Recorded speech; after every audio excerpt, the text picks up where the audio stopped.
श्रीमान वेंकटनाथार्य कवितार्किक केसरी वेदांताचार्यवर्यो मे सन्निधत्तां सदा हृदि रामानुजदयापात्रं ज्ञानवैराग्यभूषणं श्रीमद्वेंकटनाथार्यं वन्दे वेदान्तदेशिकं लक्ष्मीनाथसमारम्भां नाथयामुनमध्यमाम् अस्मदाचार्यपर्यन्तां वन्दे गुरुपरम्परां यो नित्यमच्युतपदाम्बुजयुग्मरुक्मव्यामोगतस्ततितराणि तृणाय मेने अस्मद्गुरोर्भगवतोस्य दयैकसिन्धोः रामानुजस्य चरणौ शरणं प्रपद्ये। श्रीवत्सचिन्नमिश्रेभ्यो नमभुक्तिमधीमहे यदुक्तयस्त्रयी कण्ठे यान्ति मङ्गलसूत्रतां। श्रीपराशरभट्टार्यः श्रीरङ्गेशपुरोहितः श्रीवत्साङ्कसुतः श्रीमान् श्रेयसे मे अस्तु भूयसे. சுவாமி ஸ்ரீ பராசர பட்டருடைய ஆச்சரியமான ஸ்ரீ ரங்கராஜஸ்தவம் பூர்வ சதகம் அனுபவிச்சுட்டு வரோம். நேற்று 15வது ஸ்லோகம் அனுபவித்தோம். அதில் ரொம்ப அழகாக அவர் வேதத்தை பற்றி சொல்லி, இந்த வேத புருஷன் அவனே சந்தேகிக்கிறான், வேதமே சந்தேகிக்கிறது, பெருமாளுக்கு அவருடைய பெருமை அவருக்கே தெரியுமோ அப்படின்னு. ஏன்னா இப்படி போய் பராசர பட்டரை அனுகிரகித்து அவன் வாயிலேருந்து இவ்வளவு தோஷத்துடன் ஸ்துதியை வாங்கிக்கிறானே, ஒருவேளை அவனுக்கு அவனுடைய இது தெரியலையோ அவனுடைய மகிமை அப்படின்னு ரொம்ப ஆச்சரியமாக அனுபவித்தவர். இன்றைக்கி அடுத்த ஸ்லோகம் 16வது ஸ்லோகம். ஸ்வம் சம்ஸ்கிருத திராவிட வேத சூக்தைஹி பாந்தம் மதுக்தை மலினீகரோதி ஸ்ரீரங்ககம்ர கலபம் கயேவ ஸ்நாத்வாபி தூளிரசிகம் நிஷேத்தா. ஸ்வம் சம்ஸ்கிருத திராவிட வேத சூக்தைஹி பாந்தம் மதுக்தை மலினீகரோதி ஸ்ரீரங்ககம்ரஹ கலபம் கயேவ ஸ்நாத்வா அபி தூளிரசிகம் நிஷேத்தா.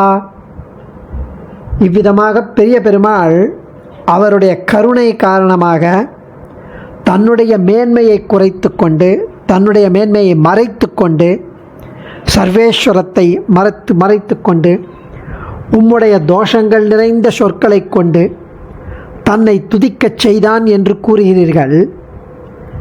அவன் அவ்விதம் செய்தான் என்றாலும் நீர் உமது குறைபாடுகளை உணர்ந்து கொண்டு துதிக்காமலே இருக்கலாம்ல அப்படின்னு சில பேர் பட்டர்கிட்ட கேட்குறாராம். ஓகே, பெரிய பெருமாள் அவருடைய சர்வேஸ்வரத்துவத்தை குறைத்து கொண்டு மறைத்து கொண்டு மேன்மையை மறைத்து கொண்டு தமது காருண்ய பரம காருணிகோ பகவான் என்று இருப்பதால் கருணை காரணமாக உம்முடைய தோஷங்கள் நிறைந்த சொற்களை கொண்டு தன்னை தானே உம்முடைய சொற்கள் மூலம் துதித்து கொள்கிறான்னு சொல்கிறீர். தோஷங்கள்லாம் இருக்கே அப்படின்னு சொல்கிறீர். சரி, அவன்தான் செய்கிறான்னாலும் நீர் தோஷம் இருக்கே அதனால் நான் துதிக்காமல் இருக்கேன்னு ஏன் நீங்கள் பண்ணலாம், துதிக்காமல் இருக்கலாம்ல அப்படின்னு பட்டர் கேட்கறதுக்கு இந்த கேள்வி, இந்த ஸ்லோகம். அது என்னன்னா அந்த ஸ்லோகம் பதில். திருவரங்கத்தில் மிகவும் சந்தோஷத்துடன் வாசம் செய்கிறான் நம்பெருமான்.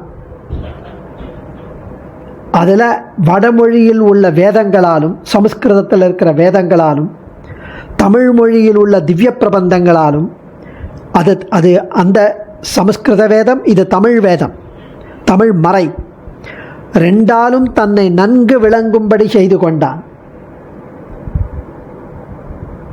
என்றாலும் அப்படி அவன் செய்து கொண்டாலும் வேதத்தாலேயும் தமிழ் வேதத்தாலேயும் சமஸ்கிருத வேதத்தாலும் நன்கு விளங்கும்படி செய்து கொண்டாலும் எனது தோஷம் நிறைந்த சொற்கள் தான் அவனுக்கு சந்தோஷமாக இருக்கான், தன்னை தாழ்த்தி கொள்கிறான் என்று தெரிவிக்கிறார். அதாவது அதுக்கு ஒரு எக்ஸாம்பிள் கொடுக்குறார், ரொம்ப ரொம்ப அழகான எக்ஸாம்பிள். ஒரு குட்டி யானை குட்டி என்ன பண்ணுவான், அவன் அந்த யானை பாகன் அந்த குட்டியை ஆற்றில் இறக்கி நல்லா தேய்ச்சி அழுக்கு போக தேய்ச்சி குளிப்பாட்டுவான். நன்றாக குளிப்பாட்டின பின்னர் மெதுவாக அதை கரைக்கு கொண்டு வருவான். அது மண் பக்கம் வந்த உடனே அந்த கீழே இருக்கிற புழுதியெல்லாம் எடுத்து தன் தலை மேலே தெளித்து கொள்ளுமா யானை. அதை யாரால் தடை செய்ய முடியும்? அதுக்கு அதான் பிடிச்சிருக்கு. அதுபோல் சுதந்திரனான பெரிய பெருமானுடைய செயலை யாரால் தடுக்க முடியும்? இந்த வேதம், தமிழ் வேதம், சமஸ்கிருத வேதமெல்லாம் ஆச்சரியமாக சொல்கிற அந்த இதெல்லாம் விட்டுட்டு இப்படி தானே யானை தன் தலையில் மண்ணை வாரி போட்டுக்கிறது, என்னுடைய சொற்களை எடுத்து ஸ்துதி பாடிக்கிறானே அப்படின்னு அழகாக அனுபவிக்கிறார் சுவாமி. ஸ்ரீரங்க திவ்ய தேசத்தில் வசிப்பதில் கம்ரஹா மிகவும் விருப்பமுள்ள பெரிய பெருமாள்.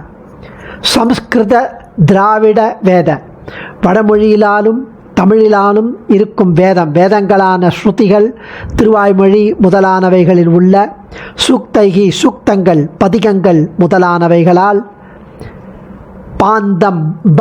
பாந்தம் பிரகாசமாய் விளங்கும் ஸ்வம் தம்மை மதுக்தைகி அடியனுடைய இளைய புன் கவிதையால், உளறல் கவிதைகளால் மலீனி கரோதி அழுக்கு அடைவித்துக் கொள்கிறார், தாழ விட்டுக் கொள்கிறார். என்னுடைய கவிதைகளால் அவர் அடைத்துக் கொள்கிறார். இதற்கு திருஷ்டாந்தம் என்ன அப்படின்னா, உதாரணம் என்னென்னா, ஸ்நாத்வா அபி குளியலான பிறகும் குளிச்ச அப்புறம் கூட தூளி ரசிக்கம் தனது தலையில் தானே தனது துதிக்கையால் மண்ணை போட்டு ரசித்து கொண்டு வரும் கலபம் யானை குட்டி ஏவ நிஷேத்தா, யார்தான் அதை தடுக்க முடியும்? அந்த யானை குட்டியை. அதுக்கு ஆசை மண்ணை தலை மேலே போட்டுக்கணும்னு. அது மாதிரி எம்பெருமானுக்கு ஆசை என்னுடைய சொற்களால் துதி பாடணும்னு. எம்பெருமானின் பெருமைகளை பல நூறு வடமொழி வேதங்களும் ஆழ்வார்களின் தமிழ் வேதங்களாகிய அருளிச் செயல்களும் பறக்க பேசி பகவானை விளங்கச் செய்கிறது. இந்நிலையில் இதுக்கெல்லாம் திருஷ்டி பரிகாரம் போல அடியேன் கூற விரும்பும் புன்கவிதையாலும் என்னுள் புகுந்து பாட வைக்கிறாயே ரங்கநாதா.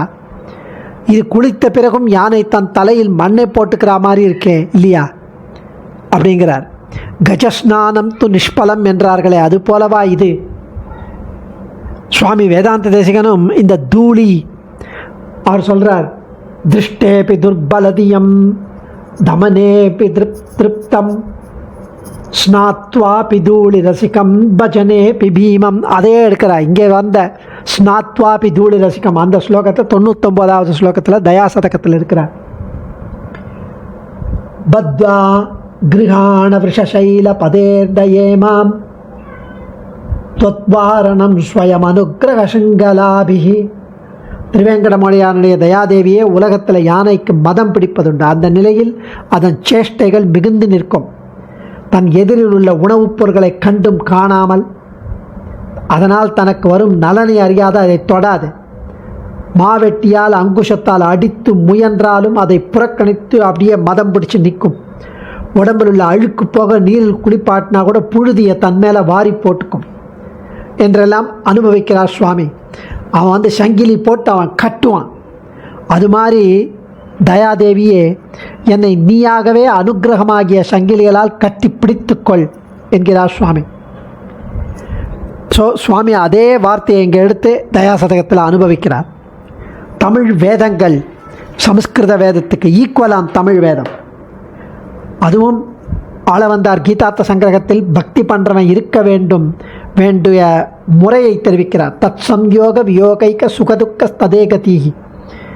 அதாவது அவன் மனது எம்பெருமானிடத்திலேயே இருக்கணும். அவனுடன் சேர்ந்திருப்பதே அவனுக்கு சுகமாகவும் அவனை விட்டு பிரிந்தால் துக்கமாகவும் இருக்கணும். இந்த லட்சணம் ஆழ்வார்களிடத்தில் நிறைந்திருந்தது. எம்பெருமானை தவிர வேறு நினைவு அவருக்கு கிடையாது. உண்ணும் சோறு, பருகும் நீர், தின்னும் வெற்றிலை எல்லாம் கண்ணன். அவனை விட்டு பிரிவது அவருக்கு துக்கம், அவனுடன் சேர்க்கை அவருக்கு சுகம். இப்படி ஆச்சரியமாக 4 பிரபந்தங்கள் ஏற்படுத்தினார் நம்ம ஆழ்வார், 4 வேதங்களுக்கு ஈக்குவலா. அப்படி கண்ணனை அனுபவித்து இன்னார் வயிற்றில் பிறக்கலாம், இன்னார் வயிற்றில் பிறக்கக்கூடாது என்றும், பக்தர்களுக்காக இன்ன வேலையை செய்யலாம், இன்ன வேலையை செய்யக்கூடாது என்றும் பாராமல் பலவிதமாய் பிறந்து பல வேலைகளை செய்து இப்படி பிறக்கும்போது தனக்குள் எப்போதும் உள்ள ஆனந்தம் என்ற குணத்தையும் மோட்சம் கொடுக்கும் சுபாவத்தையும் எல்லாரையும் நியமனம் பண்ணும் சக்தியையும் கொஞ்சம் கூட விடாமல் இப்படி அவர்களை தேற்றி ரொம்ப அழகாக சுவாமி அந்த பக்தர்களை காப்பாற்றணும் அப்படின்னு அவதாரம் எடுக்கிறான். அதை ஆழ்வார் அனுபவித்தது உபனிஷத்து போன்ற ஆச்சரியமான விஷயங்கள். அதனால்தான் அவர் சுக்தைகி, சமஸ்கிருத திராவிட வேத சுக்தைகி என்கிறார்.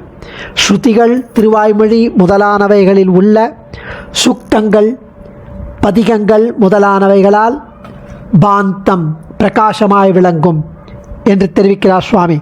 கம்ரஹா அப்படின்னா விருப்பமுள்ளவர், அதாவது நயிகம்பி ரஸ்ய ஜச கம ஹிம்ச தீபோரகான்னு ஒரு வகையாய் ஏறி வந்தவர்களுக்கு சேவை சாதித்து கொண்டு ஒரு வகையாய் முக்தி அடைஞ்சு முக்தாத்மாக்களுக்கும் நித்திய சூரிகளுக்கும் சேவை சாதித்து கொண்டிருக்கும் ஸ்ரீவைகுண்டத்தை விட கரையேற வேண்டியவர்களுக்கு சேவை சாதித்து கொண்டு இங்கே இருக்கிற பத்த ஜீவாத்மாக்களுக்கு சேவை சாதித்து கொண்டு அவர்களுக்கு சத் விஷய பிரவೃತ್ತಿ ஏற்பட, சத் விஷயங்களில் ஈடுபாடு ஏற்பட, இந்த பூலோக வைகுண்டத்திலே கடைசி ஜீவாத்மாய் போகிற வரைக்கும் நான் அங்கே தான் இருப்பேன்னு எழுந்தருளி அப்படி இருப்பதை விரும்புபவர் அப்படிங்கிறதுனால கம்ரஹா என்கிறார்.